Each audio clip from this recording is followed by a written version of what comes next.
100%. 100%. That man said, get his ass beat. I want you to go deal with that man saying, get my ass beat. Go, then deal with that him. Great, go. Deal with him. No, I'm going to do it. That's amazing. Come on, tell me. Stay. We're going to walk out. Go what? Okay. Oh, we're not going anywhere. I'm not doing anything. No. I'm not doing anything. I'm not doing anything. I'm not doing anything. Take it.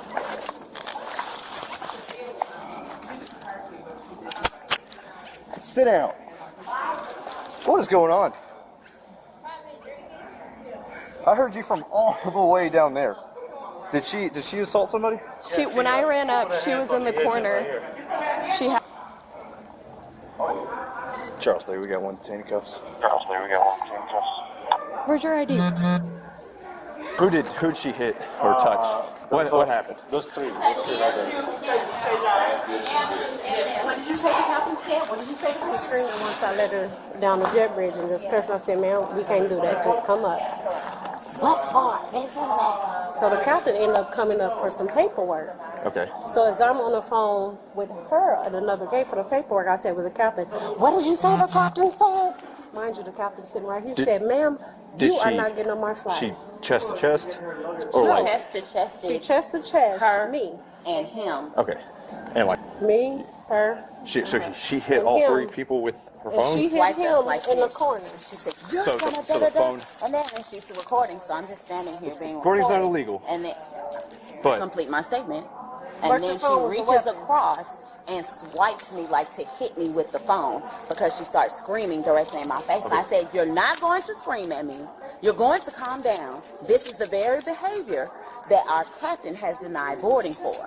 At which point, she starts slapping at me with the phone and she hit me here. okay. Are you okay? As I stated, before they came over, she was doing this to me. She was poking You're your not doing finger? that to me. Okay. Step away. So after they came, that's when she started using her phone, tapping people. She tapped people with Yeah. the phone. Okay. Where did she tap you? Right here. Right in the chest. Okay. Mhm. Are you okay? Do you need paramedics? No. Are we going to add... Are you wanting to press assault charges as well? So what all does that entail? So basically, because that didn't happen in a presence review, it's basically going to be your word against hers. You'll have to go to court for it. You'll have to talk to the judge about it. However, I mean, I think I'm gonna do a little bit more investigation with her, but it seems like she can go jail on it for PI. Okay, if we're okay with that, just getting her out of here, absolutely good that route. But if you want to press assault charges, that's that route. We're going to talk to No, the but I'm judge. fine. I don't want to press. I don't. Yes, ma'am. Are you sure you're okay? Yeah, I'm just. Okay. I'm mad. I totally understand. Totally understand. You know what I'm saying? Okay. Figure out what's going on. Because do you understand what it looks like when I get here and you're in the corner with all these people and you have a camera in someone's face? Go away. I'm not going anywhere. I have to understand what's going on. You don't want to tell me anything? Nope. Okay. I'm really just trying to figure out I'm done. This is bullshit. I don't even know what's going on. That's what I'm trying to figure out. You don't. Right. And I am not fucking walking my way into this, so you can f*** off. This is not what you think. I have flown for 30 years. I'm a high school graduate and I worked my way out of the darkest point that anyone could ever imagine. And you can f*** off. Off. I hate this whole... Do you apply for business? Are you applying? Okay. And I am not talking. Okay. I'm really just trying to figure out what's going on. Okay. I've flown with American for 15 years. I've never had anything like this happen. I'm not. It's crazy. I don't know what's going on. That's what I I'm trying to don't figure care. out. I just don't care. I want to go home. Okay. Where's home? I was supposed to go to Colombia. I'm going to miss a business trip. This is not good. Okay. So you live. But I assure you, I wasn't doing anything to screw any of the fucking travel agents. They're the best people ever. Okay. I don't... Okay. No, I was traveling with you. They're gone. It's fine. I'm done. I literally have never had anything like this happen.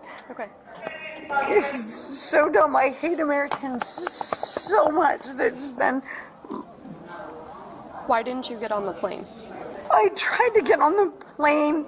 They wouldn't let me on the plane. I tried to get on the plane, and they're going to tell you they wouldn't let me on the plane because the captain wouldn't let me. I will tell you I've flown this airline for 17 years. I'm sorry, but we had to do that because when I walked into it, I totally get it. Please just let me go home. Okay. I don't care. I can't let you go home until I figure out what's going on, but I appreciate you telling me more information because that's really helping me, okay? I don't care. I'm supposed to be in Colombia for a business trip, and I've been flying for 14 years, okay, and I've never had a single encounter, and I don't know how this happened, and I'm so sad, and okay. I'm just, please let me go home. Okay. I'm not as drunk as you think I am. I am just super traumatized that I am handcuffed. Okay. How much did you have to drink? I had 2 drinks. Okay. Full drinks, very full drinks, okay, but not any more than I normally drink when I travel. Okay. I've done this a million times. Okay. They were vodka tonics. Okay. They're the same things I always have. Okay. I swear, I cannot overstate. Okay. I'm not innocent, but Jesus. So do you think they didn't let you on because you were... No, they didn't let me on because I got on at the wrong time. I got on late. My wrists hurt so bad. Okay, I'm usually on so early, and they were just being... So when they didn't let you on, you started recording them? I didn't record. I recorded something. I don't even know where to record. I wasn't trying to record to be an ass. I just... Okay. Do you understand why it escalated to the situation? No, I don't. Actually, I don't. I actually don't. It doesn't mean that I won't do something different next time, but I don't actually understand. Okay. Would you like me to explain why? No, I don't. I just want to go home. Okay. Can you tell me what bar you drank those 2 vodka tonics at? Yes. If you got more than 2 items, just consolidate. The whole time she just, are you serious? I'm like, what in the world? But I said, okay, just go. So she scans on, goes to the door, then she just started yelling. F this, F that. I said, ma'am. So she walked down here? Okay. Ma'am. And she had already scanned? Yeah, Okay. she had did the biometrics. Okay. I said, ma'am, we can't have that language with me. What's going on? So I called the manager back. I said, hey, the captain needs his paperwork. He only got 2. He needs 3 more. What did you say the captain said? What did you say the captain said? So the captain's standing right there. And she's like, what did you captain say? Mind you, I'm speaking about the captain needs his paperwork. So at that point, the captain talked to her. You're not going on the flight. This is why you're not. Get out of my face. You will not be talking to my flight attendants like that. If you're up here talking like this, you will not be talking to me. So at that point, the captain said she's not going at all. So I had to wait for the other supervisors to come. At that time, captain goes down. She's doing what she's doing now. I'm on the phone calling the police, and she's like, I can hear her. Is that her in the background? I said, yes. So she's like, you're going to get this. You're going to get this. Okay. So that's what she's doing. I'm so sorry. I don't know when my phone recording is an issue unless you have an issue. So I don't think my cord recording and you and I have a conversation. If you want to let me off and I let you off, we're good. Otherwise, f*** off. My plane has already left. You are detained. Great. That's why you're in Then cuffs. give me a detain. And then I would like to contact my lawyer. Okay. You can Great. contact them. Then let's contact my lawyer. Okay. Then let's do that now because I'm done. I am trying to be nice, and now I'm done. So let's call my lawyer. Okay. No? Do not move. Do I have a lawyer now? Do not move. Do I have a lawyer now? Do I have a legal right to lawyer now? Then Detained right now. do I have a legal lawyer to desire now, or yes or no? No, you're being detained right now. I do not have an option to a lawyer right now. You're telling me I do not. That's correct. So I do not have an option to a lawyer right now. You're not under arrest. Okay. You're under arrest for PI. Okay. Now you're under arrest. Stand up. Is this your stuff? Yeah. Oh, What did I do exactly? You're under arrest for public intoxication. No, I have a lawyer. I have an option to get a lawyer. If you fight I have an option to get a lawyer. When you get to the jail, you can discuss that with them. If you fight us, you get another charge, and you don't get out in 4 hours. Do you understand that? You make yourself feel good making 60 grand a year. You f***ing cock, f***ing tiny piece of shit. You feel good f***ing your wife with your f***ing 5-inch dick? You can She pissed herself? Yep, she did. No, I didn't. Yeah, you did. No, I didn't. Yep, I can smell it. And 6'5'8", fucking dick stack, fucking short, tiny ass dick. You go home and your girlfriend that because you wear a uniform makes you feel good about yourself. You and your fucking facial hair. I'm fighting. Yeah, I'm fighting. I'm fighting so hard. You're fucking pussy. This is it. Okay. I'm calling my lawyer. Give me a person to talk to. I have been within an hour of anybody. I'm an American Executive Platinum person. This is not. How am I acting right now? How am I acting? It doesn't matter. It's how you were acting before. How we ended up on the ground. You know what? How I was acting before is so subjective. I'm not acting much right now, am I? Do not touch my feet. Do not. Stop. No. What about this right here? That I don't know. Can y'all hold her Ow, a your second? arm, my f***ing arm. Alright, ready? Get off my arm. I'm calling up to C30. You guys want to go through one of the fire exit doors? Amazing. Ow, God. Are you willing to walk now? Yes.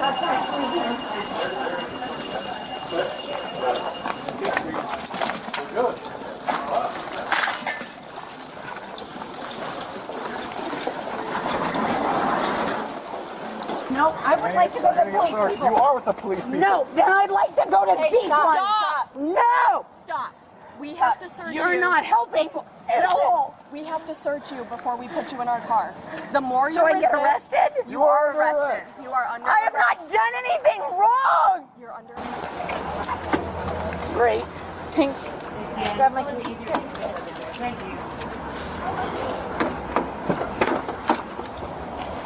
Great, thanks.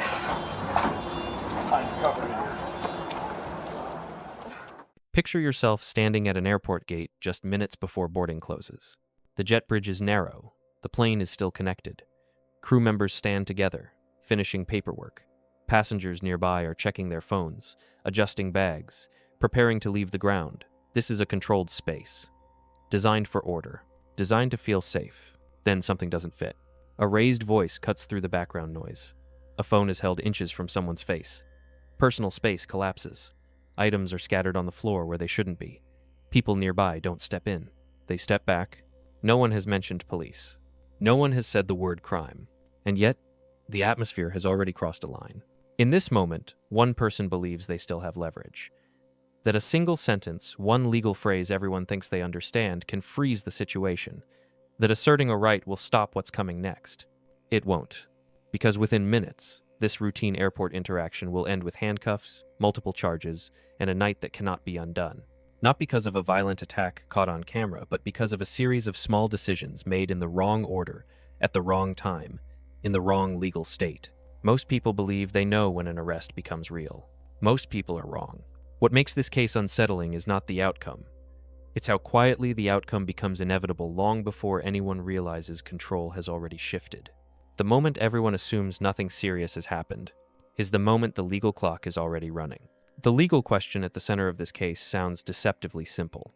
If you are not under arrest, what power does the state actually have over you? Most people believe there is a clear, protective line. Until handcuffs appear, you are still in control. That if you invoke the right words, "I want a lawyer," "I'm being detained," "I know my rights," the situation pauses, or even resets. That belief is the myth. The law does not operate on incantations. It operates on status.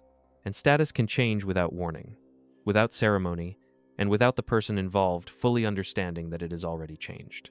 This case exposes a sharp and expensive boundary between detention and arrest, between asserting a right and triggering a consequence, and between legal protection and legal inevitability. The mistake here is not ignorance of the law.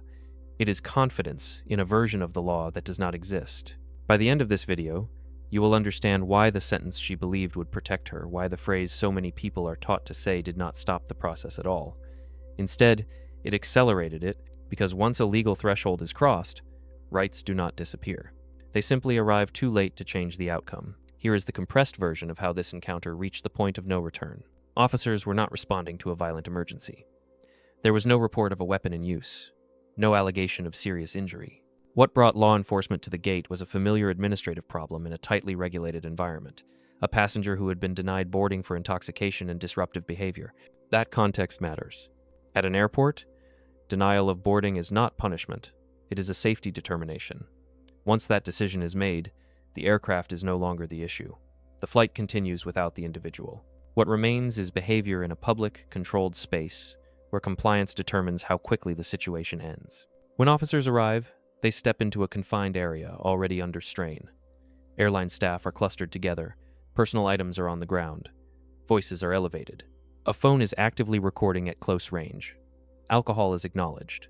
Emotions are unstable. Crucially, the individual at the center of the scene is not restrained, not under arrest, not yet accused of a specific crime.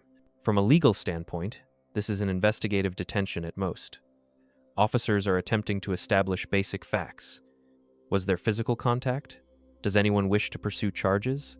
Is there probable cause for enforcement, or can this end with separation and release? At this stage, outcomes are still flexible, but flexibility depends on cooperation.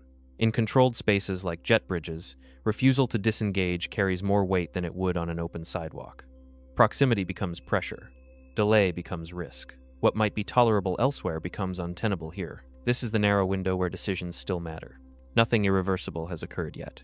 No charges have been filed. No custody has been established. But the encounter is approaching a threshold, one defined not by volume or attitude, but by conduct. And the next action will determine which side of that line this case falls on. Everything changes here. Until this moment, officers are still operating inside a discretionary frame. They are listening, separating accounts, assessing whether the encounter can end without custody. The legal state is fluid. Then the state collapses. Multiple witnesses describe the same action. Physical contact made during the confrontation, not an interpretation, not a misunderstanding. Contact involving an object held in the hand, delivered at close range, in a confined space where retreat is limited. That single fact reshapes the entire encounter. The law treats physical contact differently from verbal conflict. Once contact is alleged and corroborated, the situation is no longer about managing disruption. It becomes about addressing a criminal threshold. At that point, officers are not deciding whether enforcement is appropriate. They are determining how it must occur. This is the moment the legal dynamic shifts. What was seconds earlier a negotiable encounter becomes enforceable. Commands are no longer requests. Distance becomes non-optional. Non-compliance begins to carry legal weight it did not carry before. Probable cause does not require certainty. It requires reasonable belief based on observable facts and consistent witness statements. That standard is met here, and once it is met, discretion narrows rapidly. This is not escalation driven by emotion or impatience. It is escalation driven by statute. The law does not allow officers to ignore conduct that crosses a defined boundary, especially in environments where safety margins are already thin. The moment contact entered the equation, the outcome stopped being flexible. Everything that follows flows from this point. To understand why this encounter could no longer be redirected, the law must be separated from instinct. The dominant myth in situations like this is straightforward. If I am not violent, I am not criminal. That assumption collapses once conduct replaces speech. Speech is protected. Conduct is regulated. The law does not weigh tone or intention first. It evaluates action against statutory thresholds. This is where many people miscalculate. This is where disruption becomes disorder. Disorderly conduct statutes are designed to address behavior that interferes with the normal operation of a public space. Airports amplify this standard. They are controlled environments where minor disruptions carry elevated risk. What might be tolerated on a sidewalk becomes legally significant on a jet bridge. This is where annoyance becomes unlawful interference. But the case does not turn on disorderly conduct alone. The moment physical contact is alleged and corroborated, the analysis escalates. Assault and battery statutes do not require injury. They require offensive or harmful contact. An object does not need to be used as a weapon in the conventional sense. If contact is intentional or reckless and violates another person's bodily autonomy, the threshold is met. This is where confrontation becomes battery. At this stage, probable cause forms. Probable cause is not certainty. It is a practical judgment. Would a reasonable officer, observing the same scene and hearing consistent accounts, believe a crime occurred? In this case, yes. This is where investigation becomes enforcement. Once probable cause exists, Officers are no longer free to resolve the encounter informally. The legal obligation shifts. Failing to act exposes both the public and the institution to risk. In confined environments, delay is not neutral, it is dangerous. This is where discretion narrows. Another myth emerges immediately after. If I invoke my rights, enforcement must pause. It does not. The right to counsel attaches during custodial interrogation, not during scene control or initial detention. Officers are permitted to issue lawful commands to secure a scene, establish safety, and effect an arrest once probable cause exists. Asking for a lawyer does not negate those duties. This is where assertion becomes resistance. Resistance is not defined by aggression alone. It includes physical noncompliance, refusal to move when directed, or actions that force officers to exert control. The test is objective. Would a reasonable officer conclude that compliance is being withheld? Here, that standard is satisfied. This is where one charge becomes several. Public intoxication establishes context. Battery establishes criminal conduct. Resistance explains restraint. Each layer builds on observable behavior, not personality, status, or post hoc explanation. Explanation is not justification. By the time restraints are applied, the law is no longer evaluating alternatives. It is executing consequences. The system does not escalate because it is angry. It escalates because thresholds have been crossed, sequentially and visibly. This is the legal reality embedded in the footage. The outcome is not surprising. What is surprising is how early it became unavoidable. When footage like this circulates, a predictable set of narratives forms around it. They feel persuasive because they sound moral. None of them alter the legal analysis. One argument centers on excessive force. The assumption is that any physical control applied after verbal conflict must be punitive. The law does not use that lens. It applies an objective reasonableness standard. The question is not whether force looks harsh in isolation, but whether it was proportionate to the conduct officers were required to stop at that moment. Once probable cause and resistance are present, physical control is not optional. It is procedural. Another narrative points to intoxication as mitigation. Alcohol explains behavior, it does not excuse it. Intoxication does not lower legal thresholds. In public, controlled environments, it often raises them. Impairment increases unpredictability, and the law responds to risk, not sympathy. There is also the appeal to personal identity, frequent traveler, professional background, prior compliance history. These factors feel relevant to the person invoking them. Legally, they are irrelevant. Statutes do not adjust based on resume. They respond to conduct observed in real time. Free speech is raised in the same way. Speech remains protected until it manifests as conduct that interferes with lawful operations or violates another person's physical boundary. Once that line is crossed, the First Amendment no longer governs the encounter. Finally, there is the emotional reframing. Fear, confusion, embarrassment. These experiences may be genuine. They are not defenses. Courts assess actions, not internal narratives offered after control has shifted. This is not dismissal. It is distinction. The law does not ask whether someone felt wronged. It asks whether a reasonable officer, facing the same behavior in the same environment, was legally compelled to act. Here, the answer does not change. What emerges next is not chaos, and it is not illness. It is a pattern that appears repeatedly in public authority encounters, where individuals misjudge how much control they still possess. The pattern begins with entitlement blindness. Familiarity with a system flying often, navigating institutions regularly, creates the expectation that rules will bend. When they do not, the response is not recalibration, but escalation. The individual assumes persistence will restore leverage. This feeds into authority miscalibration. Airline staff are treated as obstacles. Law enforcement is treated as a higher appeals court rather than a boundary. Disagreement with one authority figure is mistaken for permission to challenge all authority present. The law does not recognize that hierarchy. As pressure increases, Darvo appears. Deny the conduct, attack the legitimacy of the response, and reverse the roles of victim and offender. Responsibility shifts outward. The narrative reframes from what happened to what is being done to me. Finally, there is weaponized victimhood. Emotional distress becomes an argument. Confusion becomes a shield. Personal grievance is substituted for legal analysis. These responses are human. They are also ineffective once thresholds are crossed. This is not a mental health diagnosis. This is a behavioral pattern. The pattern matters because it explains why the encounter feels sudden and unfair to the person experiencing it, while remaining entirely predictable to officers trained to recognize it. By the time the individual realizes control is gone, it has already been transferred. Not emotionally, procedurally. The final phase of this encounter is no longer interpersonal. It is administrative. Once custody is established, discretion narrows to zero. The scene transitions from negotiation to procedure. Names become entries. Actions become charges. The language shifts from conversation to classification. Public intoxication provides context. Battery establishes criminal conduct. Resistance explains restraint. Each charge corresponds to an observable act, documented by witness statements and body-worn cameras. None of them depend on tone, status, or intent asserted after the fact. This is where many people misunderstand what arrest represents.